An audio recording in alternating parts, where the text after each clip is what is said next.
You need to take control of your date, and you are responsible for your date.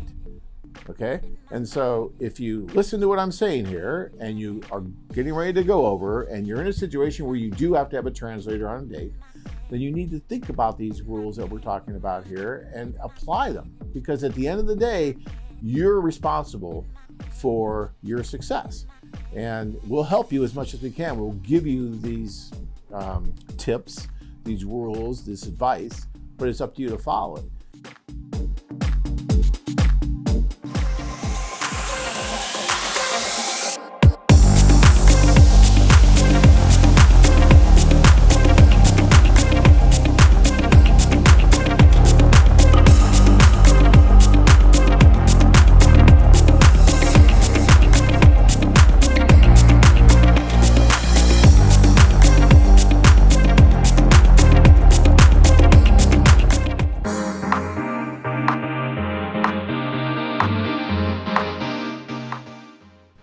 If you're going to be working with a translator, using this person to help your communication with a woman that may end up being your wife, then there are some rules you want to go by, okay? And look, this is just from years and years of experience. I've been doing this now for about 18 years, and I've seen just about everything you can possibly see. And we're constantly trying to improve our service to make it much better for you. And so these are some of the things that you can benefit from our experience. One of the first rules of using an interpreter is to not use someone that you really, really like personally and can see a possible relationship with that person. You know, all too often I'll see a guy who kind of is attracted to a woman who's an interpreter, and he'll pick that woman to be his interpreter on the dates. And that's just not a good thing on a lot of different levels. So guys, if you're interested in an interpreter, date her, but do not use her as the interpreter.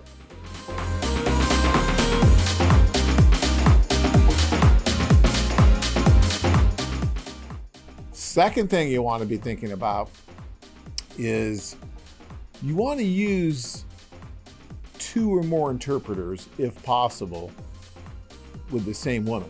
Not the same time, but if you're going out with a woman, 2, 3, 4, 5 times, 5 different days, it's a great idea to try to mix up the interpreters, especially if she's bringing the interpreter, let's say, for the first time. Sometimes the women say, oh, I want to bring my interpreter, I want to bring my friend. I'm not a huge fan of that, but for the first date, okay, let her bring her interpreter if necessary.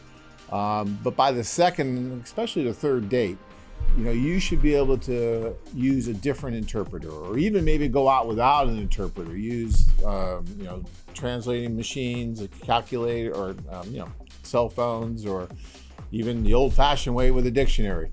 But by the second or third date, it's great if you can get at least another interpreter inserted into the equation.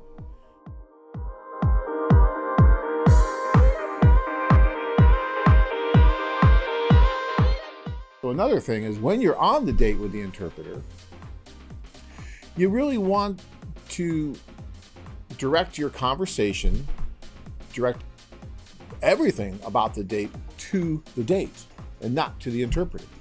Okay, we've talked about this before, but the interpreter really should be someone who's in the background, someone who's facilitating the communication, but not really part of the date.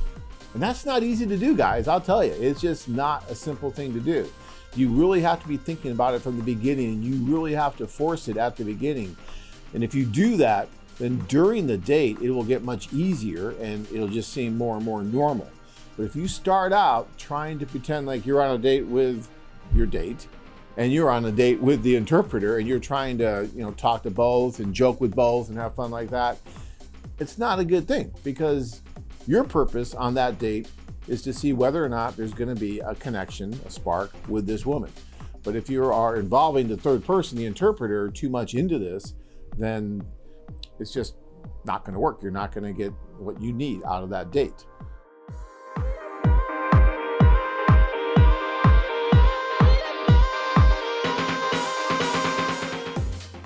You need to take control of your date, and you are responsible for your date. Okay? And so if you listen to what I'm saying here and you are getting ready to go over and you're in a situation where you do have to have a translator on a date, then you need to think about these rules that we're talking about here and apply them, because at the end of the day, you're responsible for your success. And we'll help you as much as we can. We'll give you these tips, these rules, this advice, but it's up to you to follow it. And it's not easy. That's the hard part. That's where it comes in, because it's so easy to fall into, oh, hi, you're talking to the interpreter, and all of a sudden you're going back and forth with the interpreter and your date is out of the conversation. What does that do? It makes her back off more and more. And all of a sudden she's withdrawn because you're showing more interest to the interpreter than the date. That's not a good thing. Okay, so it shows respect to your date. It shows that you're interested in her. It shows a lot of things when you're just totally concentrated on her. Your eyes are going to her eyes. You're looking at her. So when you're talking, you're not looking at the interpreter and speaking to the interpreter. You're speaking directly to your date. And then your date will get that. She'll pick up on that. She'll follow your lead, and she'll start speaking directly back to you. And that's the way that date should go. And the interpreter all of a sudden is getting more and more in the background.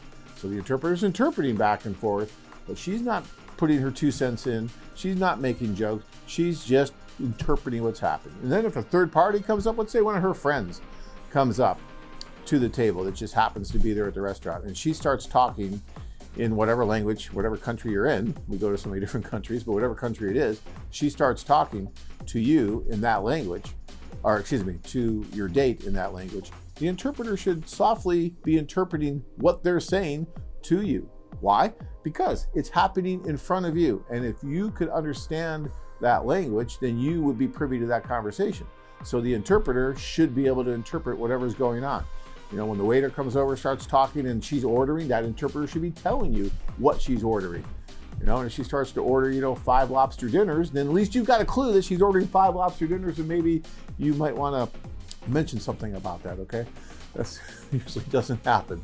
But I think it's a good idea that you know what she's ordering, right? And again, you should, and you would if you spoke the language. So you're paying your interpreter to be there, and that's another thing that you need to tell your interpreter is that, look, when someone's talking in, let's say it's Russian, okay? So if someone's talking in Russian to us, a third person, and it's within, my earshot, then you should need to be interpreting that to me too. And that's not rude, that's just normal, because you would have heard that conversation anyway. So these are things that you need to instruct the interpreter on, and we try to instruct our interpreters, and our interpreters are really good. Many of our interpreters have worked for us for many, many years. They understand how this works, and they do a good job. And they'll understand when you tell them that you want them to do that. Now, some guys, use it differently, and the interpreters are going to go pretty much with what you want to do. But if you instruct them on how you want this to go, then they will do that. Join men from all over the world as they take a trip and find their future brides. Check out our website at AsianLovemates.com. If you enjoyed this video, be sure to give us a thumbs up and subscribe to our channel. Then click on the notice bell to get notified every time we add something new.